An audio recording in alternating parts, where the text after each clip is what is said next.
Welcome to the 10th anniversary of the San Antonio Book Festival and this special pre-recorded session. I know the audience is seated outdoors, but for everyone's safety, we kindly encourage everyone to keep their masks on, except when actively eating or drinking. We also ask that you silence your cell phone so that everyone can enjoy the program uninterrupted.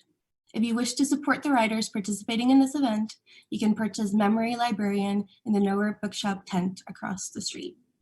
My name is Lily Allen. I'm the Communications Director for the San Antonio Book Festival, and it is my pleasure to introduce the collaborators of this imaginary project. In alphabetical order, these are snippets of their bios. Their full list of accolades can be found on the festival website. Johanka Delgado was born in New York to parents from Cuba and the Dominican Republic. She holds an MFA in creative writing from American University and is a graduate of the Clarion Workshop for Writers of Speculative Fiction. She's a 2022 National Endowment for the Arts grant recipient and a Wallace Stegner Fellow at Stanford University. Ewing is the award-winning author of the poetry collections Electric Arches in 1919, the nonfiction work Ghosts in the Schoolyard, Racism and School Closes on Chicago's South Side, and the novel for young readers Maya and the Robot, as well as several projects for Marvel Comics, most notably the Ironheart series. Alaya Johnson is a Nebula Award-winning short story writer and the author of 7 novels for adults and young adults. Her YA novel, The Summer Prince, was longlisted for the National Book Award for Young People's Literature. Danny Lore is a queer Black writer and editor raised in Harlem and currently based in the Bronx. Their next creator-owned project is the middle grade graphic novel Kicks, set to be published by Scholastic in 2024. Janelle Monáe is widely celebrated as an American singer-songwriter, actress, producer, and futurist whose globally successful career spans more than a decade. She has garnered 8 Grammy nominations and has developed her own label imprint, Wonderland Arts Society. The Memory Librarian is her first book. Sheree Reneé Thomas is the award-winning author, editor, and poet whose work is inspired by music, natural science, and mythology. A 2022 winner of the Dal Coker Memorial Hall of Fame Award, she lives in Memphis, Tennessee, near a mighty river in a pyramid. With that being said, these writers will now read from their collaborative stories in the Memory Librarian. Up first is Alaya Dawn Johnson, and next, Danny Lore. I'm so excited to be here. I'm going to read from the very first section of my story with Janelle Monáe, the Memory Librarian. The lights of Little Delta are spread before Seshet like an offering in a shallow bowl. What memories are those shadows below making tonight to ripen for the morning harvest? What tragedies, what indecencies, what hungers never satisfied? Her office is dark, but the city's neat grids cut across her face with surgical precision. Cheek bisected from mandible, eye parted from eye, the fine lines of her forehead, so faintly visible, separated from their parallel tracks by the white light cast up from her city. She is the eye in the obelisk, the director librarian, the queen of Little Delta, but she prefers to see herself as a mother and the city as her charge. Tonight, her charge is restless. Something has been wrong for weeks, perhaps even months before she knew what to look for. But now that she does, she will find it and fix it. She always has, ever since her appointment as director librarian of the Little Delta repository a decade ago. She has earned her privileges, her title, her sweeping view of this small gem of a city. From up here, it fits in her palm. Its memories span her eidetic synapses. Unnoticed by her conscious, monitoring mind, her left fingers close into a fist, thumb tucked inside the others like a baby behind its brothers. Seshet is the city. No matter what rebellion is being conjured by infiltrating subconsciouses, no matter what flood of mnemonic subversion clogs the proper flow of pure, fresh memory, she will not let it go. The problem can be typified in a few of the memories, which are not blasphemously any kind of memories at all. Imagine the following bread and butter or beans and cornbread moments, the kind the recollection centers shunt to the repository's databanks by the shovelful. A flash of rage when the fancy razor-stripped air car drafts you in traffic, the quotidian beauty of a sunset bleeding behind a kudzu-choked highway barrier, your lover's kiss when she climbs back into bed in the middle of the night, And where was she? But you never ask. Now, though, the car cracks down the middle, chassis splintering like an eggshell, coolant arcing from its descending air pipe in a shape suspiciously suggestive of an upright penis. A flock of crows rise from the barrier and fling themselves west, cackling a song banned a generation ago for indecency and subversion. Your lover's teeth puncture your lower lip, and as your mouth fills with blood and venom, she whispers, "I'm not the only one." Thank you. I love every line of that. So I am going to read from an early section of Nevermind. Just a little bit there. When she spoke in the cave, the echo carried the deepest notes of her voice, the reverb filling the darkness as if she were on a stage. Jane let her head drop back as she hummed a melody from before the Pink Hotel or even New Dawn's capturing her. She let herself sway to the dripping water until she heard a shake and a snap, and the blackness behind her eyelids turned red. She opened her eyes and shifted. Near had pulled out a flashlight from their belt clip, resting it on a large piece of flatter stone. It lit up the onyx-swirled gray stone, not like a spotlight, but like a candle. An intimate performance. Same as usual? Near asked. Jane nodded, slowly settling down into the dirt, kneeling. Near took a breath and then recited the opening. Tell me a story you don't want to forget. Jane pressed her hands against the rich soil.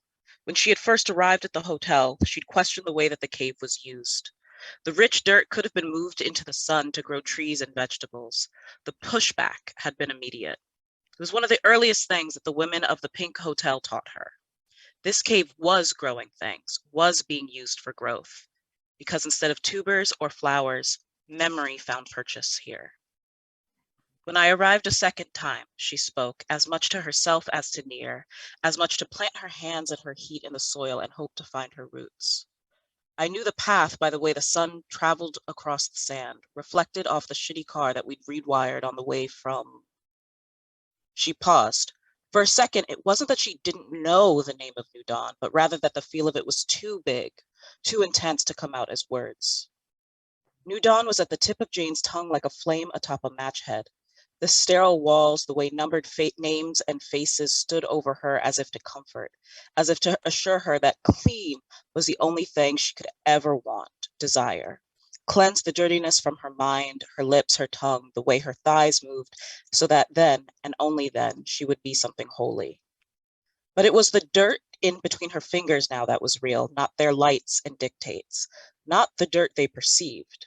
She reminded herself of the dirt before her, under her, the real dirt, of the way it shifted in her hands, at her fingertips. It was suddenly smooth and cold, the slab they placed her on in that New Dawn facility.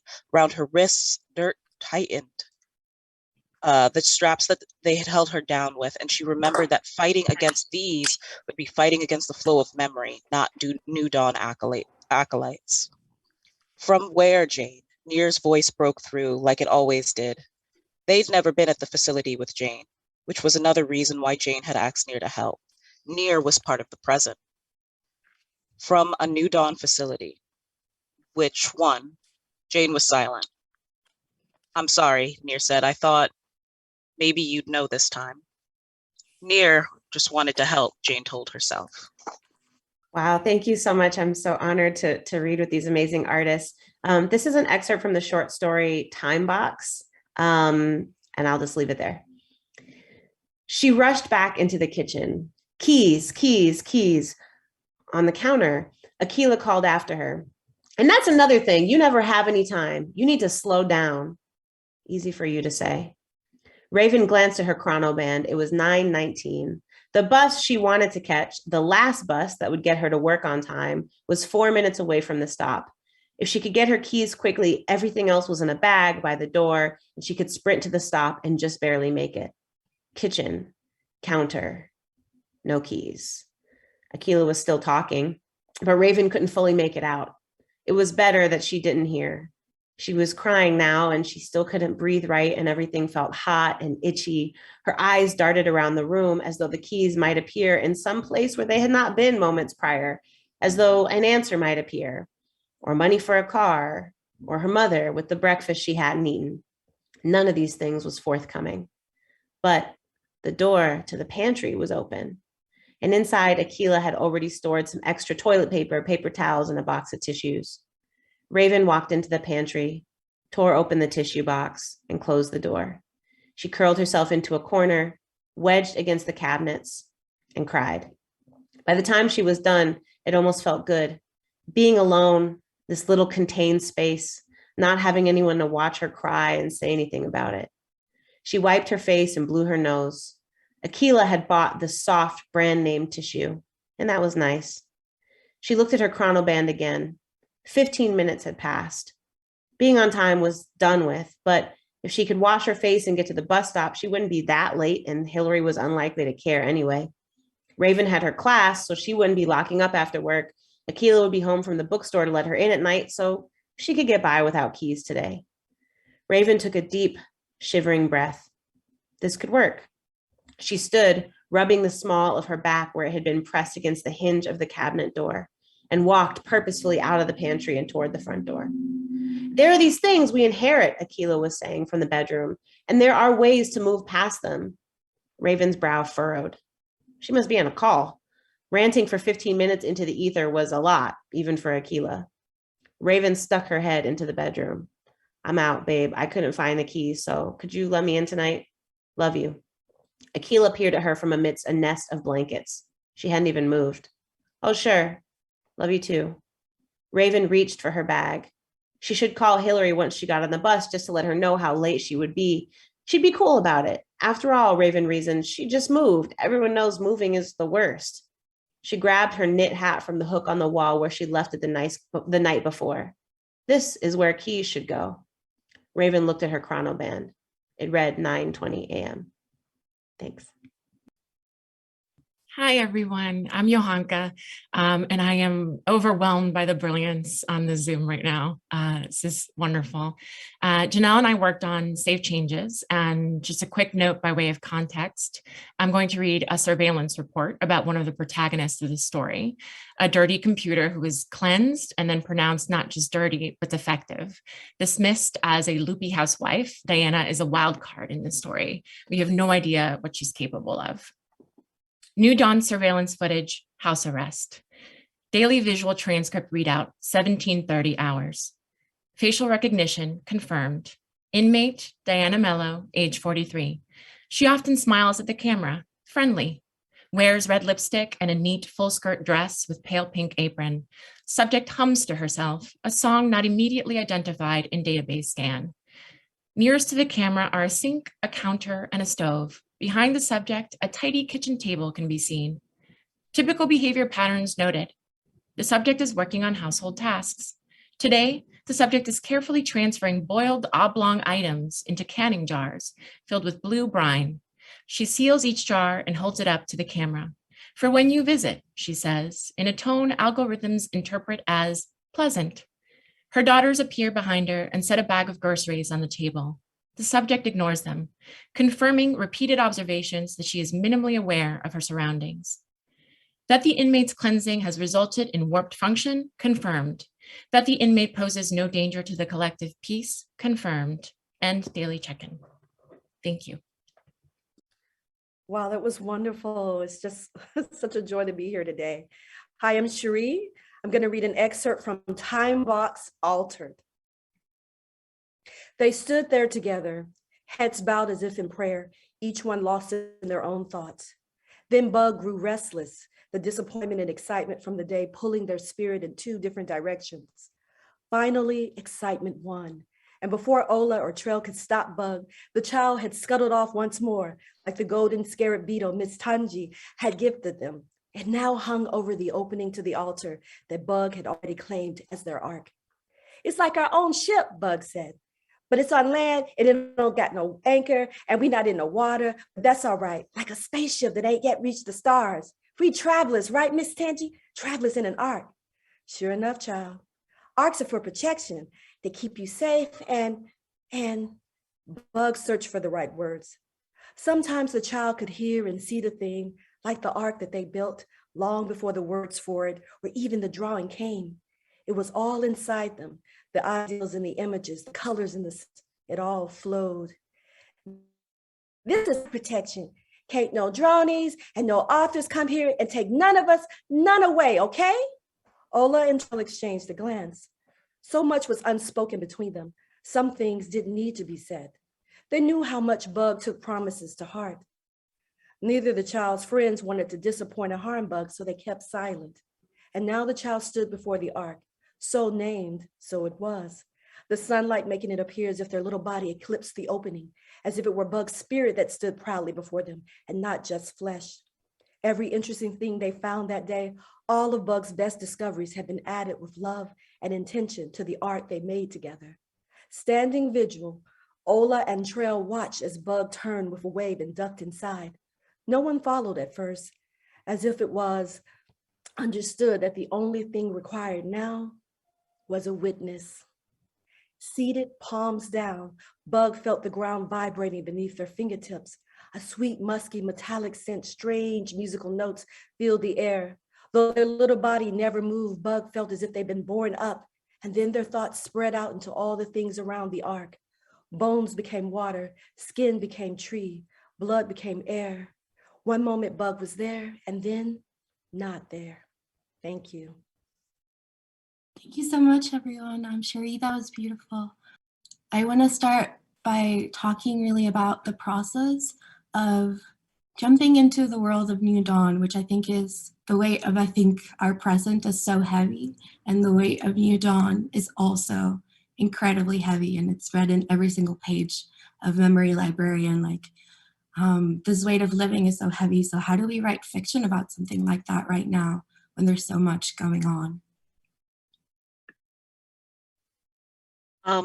I think for me, I am often fueled by spite and anger. So writing about being frustrated comes very naturally to me in a lot of ways. Like there are ways in terms of, mental health and things like that, that it is more difficult to write during these times. There were several times in writing Nevermind where I was faced with kind of a IRL transphobia specifically targeted towards non-binary people in like my daily life, which at times made it incredibly difficult to kind of deal with Nevermind, because that's kind of the primary focus of that story. But for me, writing something like this is about having some sort of control in these worlds, where it's very easy to feel like I have no control, right? And whether writing a story about a lack of control gets that feeling out, so you can then be more reasonable about what you can do, or on the flip side, you are in a situation where you can't really change things, and so you give a world to yourself and your readers where for that moment, while they're on the page, they have an agency that the world has taken from them, and so even in the writing of this story for me, it kind of paralleled escaping New Dawn, finding the hotel, that kind of thing, because you're finding a community of collaborators that are feeling the same way and are looking for a place to have that freedom and that agency. Yeah, I can't agree enough. I mean, when Danny said that word control, to me, that's at the heart of it, where I feel like the sense of heaviness and challenge in our everyday life is all the more, I think that sense of lack of control and frustration is all the more reason to want to explore these things on the page, because, this becomes a laboratory space, like a micro controllable small petri dish where we can dive into these huge issues that feel so overwhelming in our everyday lives and feel beyond our grasp often.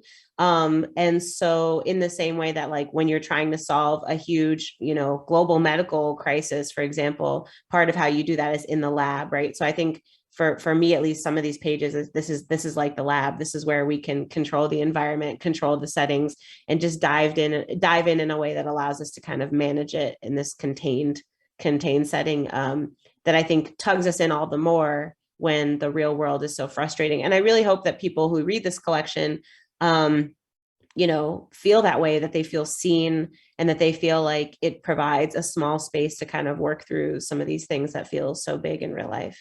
Yeah, I totally agree with all of that. It was, for me, very much like a cathartic kind of process to create and co-create the story and to do a lot of the world building. Because I mean, what I really love about speculative fiction in general, Afrofuturism kind of more specifically, is the way that we can use the tools of sort of taking one step outside of our world in order to, as you say, Eve, have a controlled environment, and also to be able to comment on the circumstances of our lives, but in ways that are not just sort of easier for us to deal with personally, but also like shed light on our current realities and maybe illuminate things in a way that is actually like only able to be illuminated through speculative fiction. I mean, that to me, I mean, I always call this like the kind of power of literalizing metaphors and things. So something that I think I really love about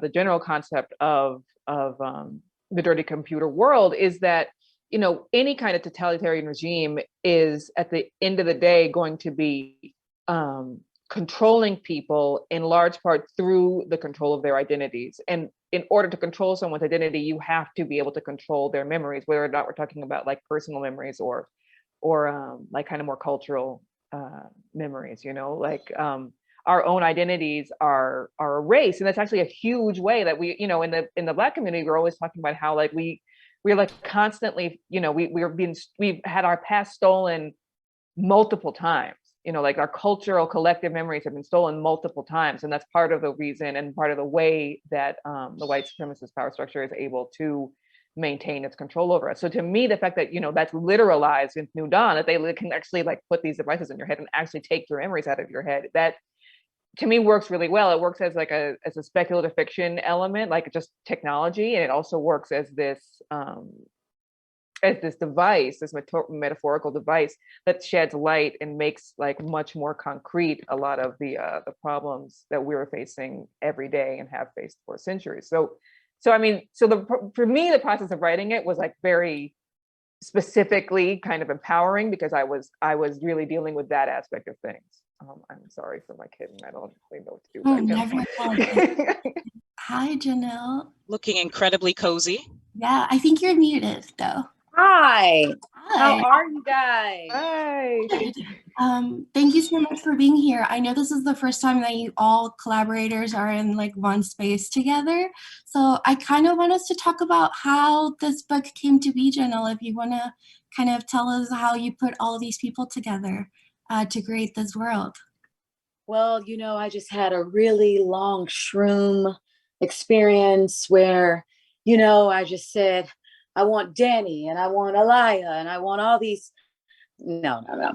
Part of that is true. I definitely was, having lots of thoughts about what needed to be said. We started this journey in 2020, and what needed to be said and who needed to help say it. And community has always been super important to me. On the music side, I have and film and TV side, we have Wonderland, the arts collective, and it's full of people. And I thought, because I had so much more to say with Dirty Computer, the Memory Librarian was born. How do we get an opportunity to go into the different households and lives of people living, in this New Dawn era? And so when I did sort of these like thought experiments, like, okay, well, what if you had this memory librarian who knew everybody's memories and, literally was the keeper of memory. But what does that mean when you know everybody's secrets and you want to fall in love? What is it if you had this time box, this sort of like room in your space where you go in and time literally stops. Like we literally can reclaim our time. How would you use that? How would this work? And so I think once we started doing these sort of thought experiments over here at Wonderland, it was like, okay, who's the best person for it? And I cannot say that, I can't say enough how honored I am, how thankful I am to be working with, you know, you, Sheree Reneé, you, Alaya Dawn, Yohanca. Am I pronouncing your name right? I want to make sure. Yes, Okay. Yohanca, yes. I'm working on my, you know, I'm trying to make sure that I like say it in the way that maybe your family might say it. So Yohanca, you, Eve, and you, Danny, like you guys are the best of the best at what you do, whether it's speculative fiction, you know, sci-fi, fantasy, action, like all of it. And, you know, as we thought about the stories, we reached out to the people that we thought were best to say it. And I felt like we're dirty computers themselves.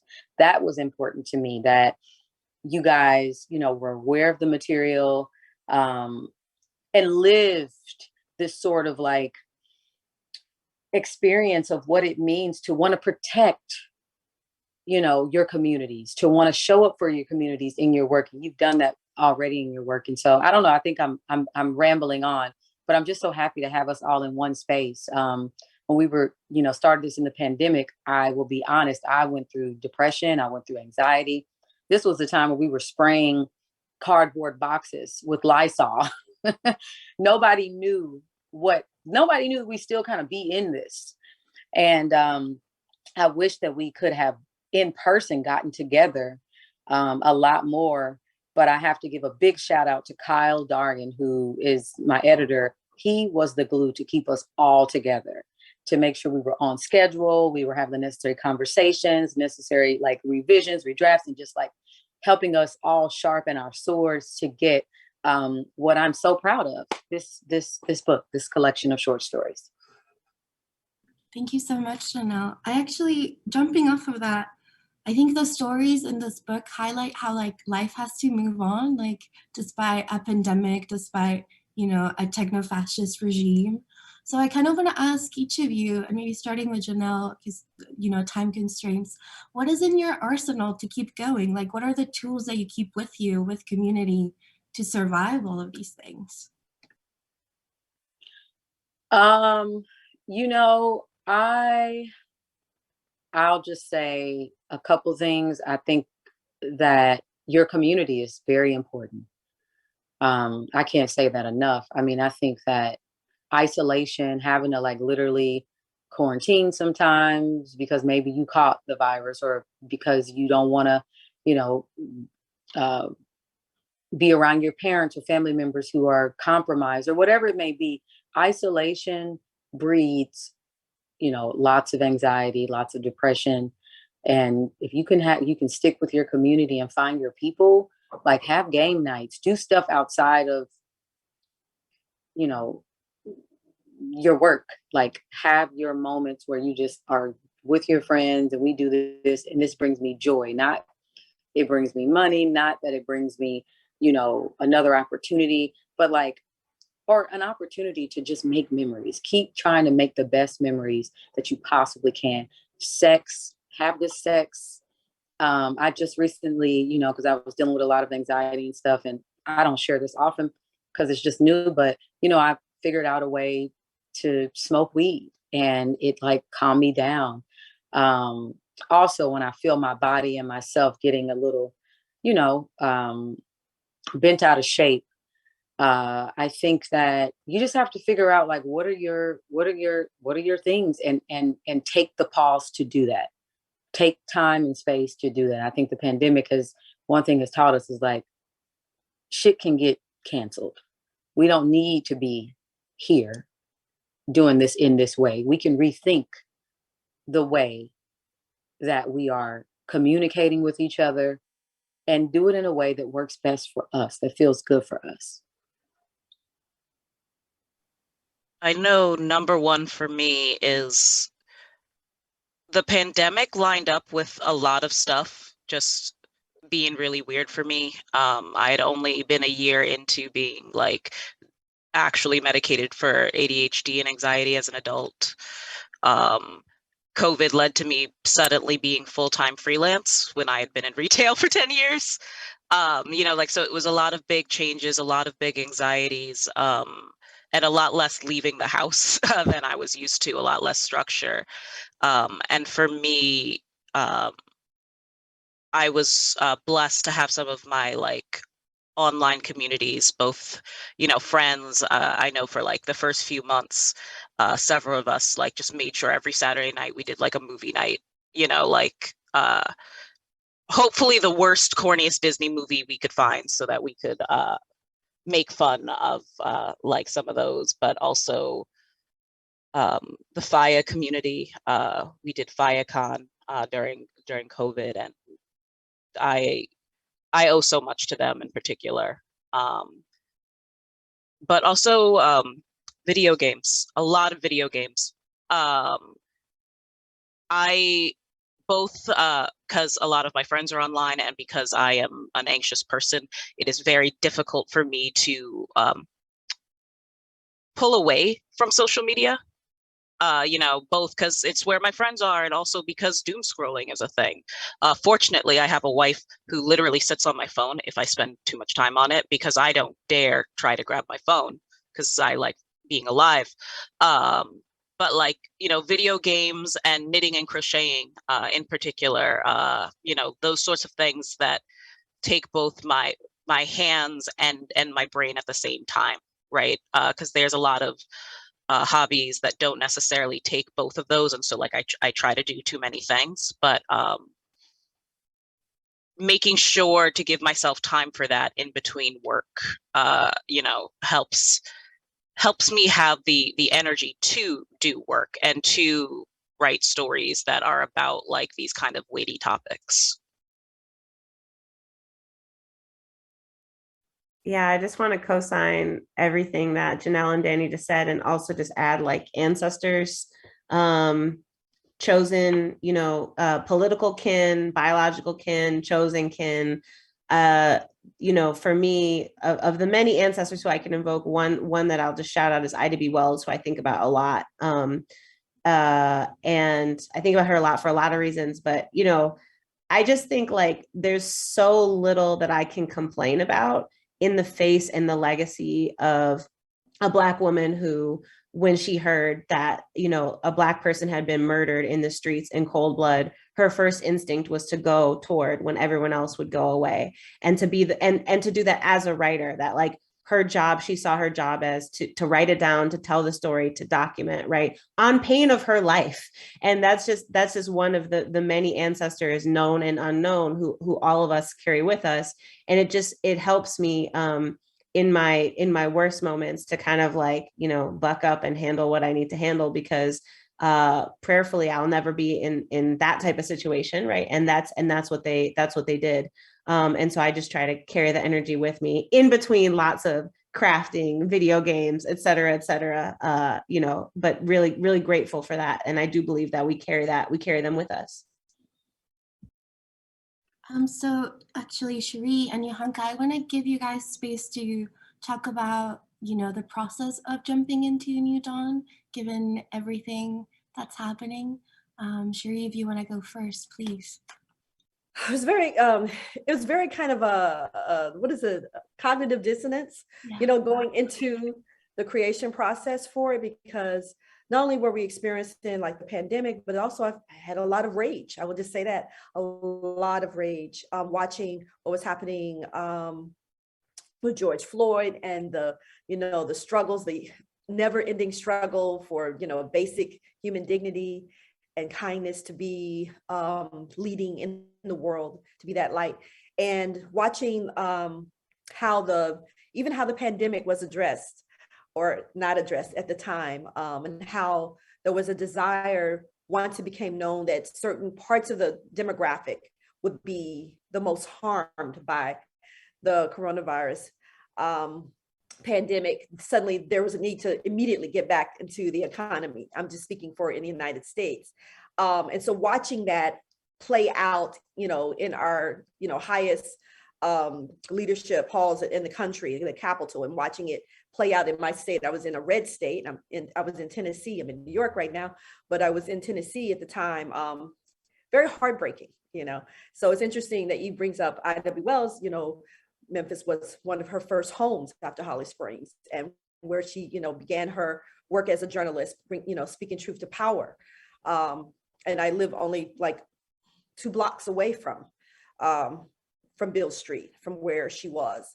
And then of course they burned down her newspaper office. So just the power of words to heal us in very dark times became very underlined for me.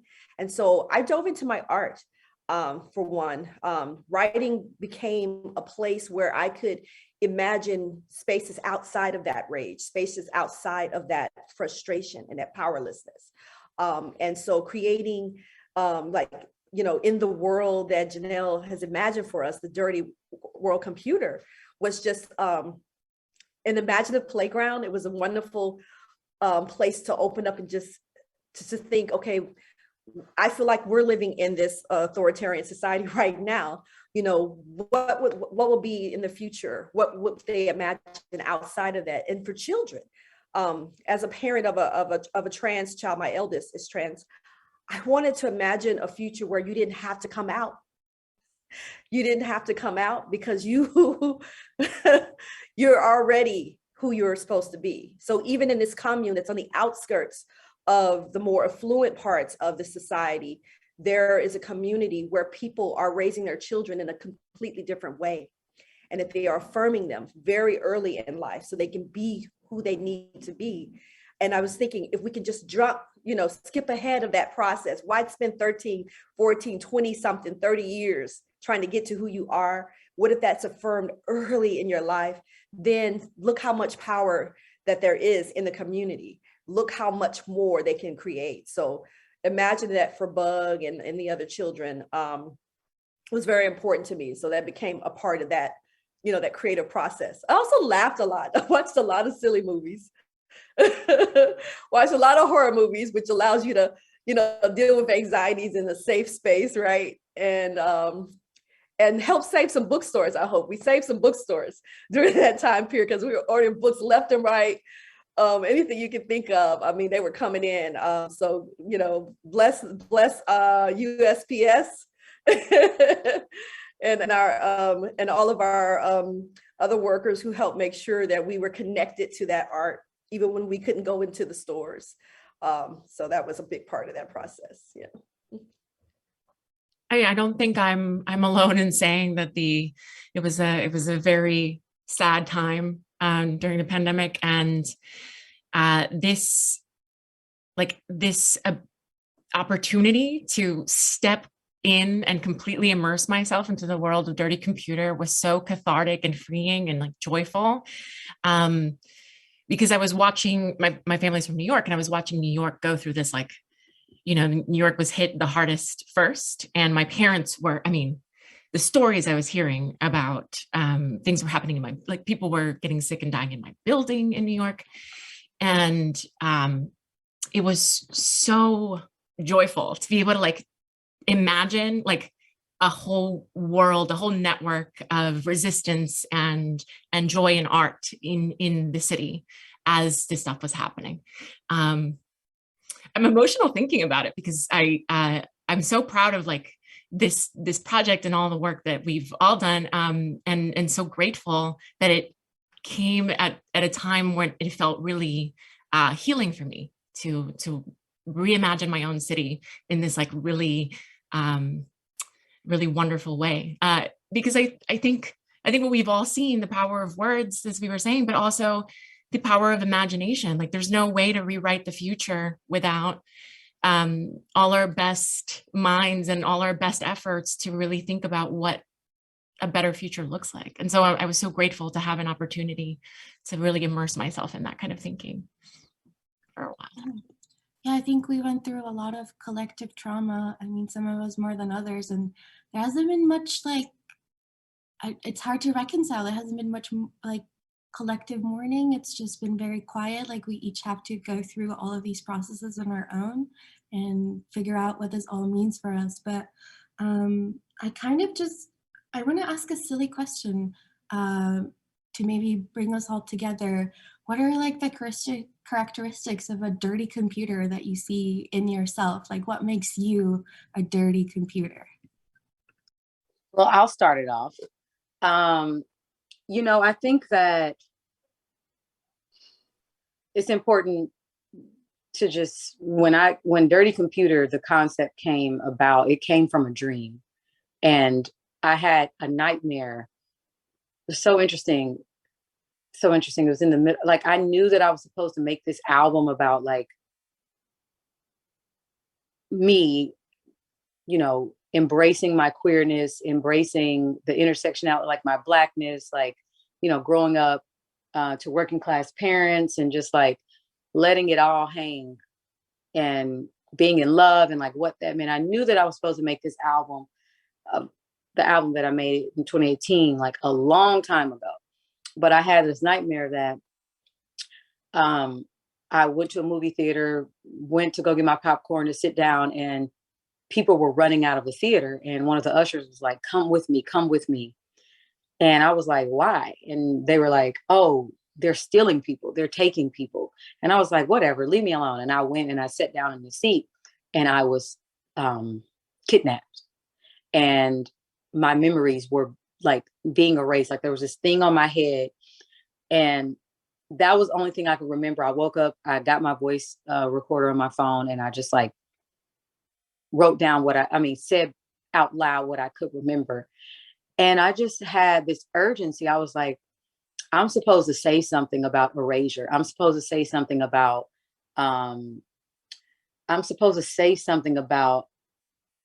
do something that protects my identity, our identities. Because what I saw in my nightmare, like I thought this could very well happen, especially being under that administration, Trump, seeing what the Republicans were doing, seeing like systemically the laws that were being put in place to erase us and to punish us for being ourselves, for our families loving us. And then also even the families that won't love. Like, how do we create community? How do we bring awareness to, if we don't stop what we are doing as a country, as a world, to, you know, dirty computers, right? If we don't stop that, we are headed for a world where we won't exist, and we will be we will be given identities that we didn't agree to. And so that was like at the core of it. And so to answer your question, characteristics, I think a lot of it has to do with any person who bucks up against status quo, those who are abusing their power, speaking truth to power. LGBTQIA plus communities are definitely considered dirty computers in this society that we're talking about. You guys, like, what do you think a dirty computer is? But it'd be great to just hear. I feel like, everything that you said, you know, with emphasis, everything that you said with emphasis. And I feel like we are actually born into the world. You come out of the womb, out of your mother's, a dirty computer. And that the society, and it doesn't matter which society you're in, because, you know, you can go around the world and we have some unfortunate common traits as humans in terms of the things that we do in terms of power. And Octavia Butler wrote about this in her stories and novels, hierarchy and those kinds of things. It still gets played out across the human stage, right? Yeah. So if you think about, you know, borns, you know, they come here free, they have their personality, right? But they come here and they're open, and then society tells you how you should be, right? And what's proper for you. It stamps these other identities and values onto you without you even having a chance to process it and decide if it's right for you or not. So, you know, your people moving through life and they have this disconnect because it doesn't, the things that everyone else is echoing around them doesn't necessarily fit very well for them. And so you have all these different spaces where people tap in and out of the group think and the group mind and everything. But I feel like we were born to be dirty computers, right? And the challenge is figuring out how to hold on to the parts that most make you who you are, you know, in the face of that grand erasure that you were talking about, in the face of peer pressure, and also not seeing a mirror sometimes, not seeing the mirror where you are, you know, so. I love it. Perfect. I feel like for me, I was always that kid that was like, I don't understand you, but it's fine. We'll support. Nothing you're saying makes sense. But like not in like necessarily always bad ways. It was just kind of like, you know, having like a slightly weird spin off of why I enjoyed something or why I bounced off of something, you know, that plays, I think, a lot in how I write and what I want to write. But and kind of always having that list of liking, you know, something similar to people, but like not for the same reasons. So when I explain what I like, they're like, what are you talking about?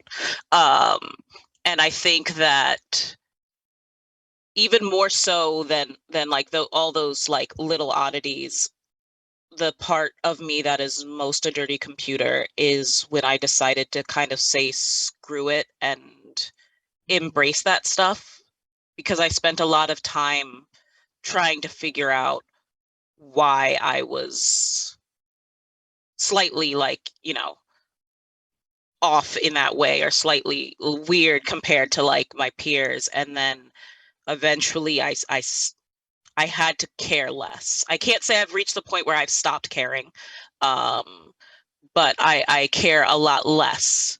And once I started doing that, literally that was when I hit the point where my stories literally got publishable. Like I like hands down, like where I started to be able to find people like me because I stopped trying to be like other people in a lot of ways. And I think that is a big part of being a dirty computer, is that acceptance of being one, and however that plays out for you in your world, and knowing that dirty is not actually always a bad thing.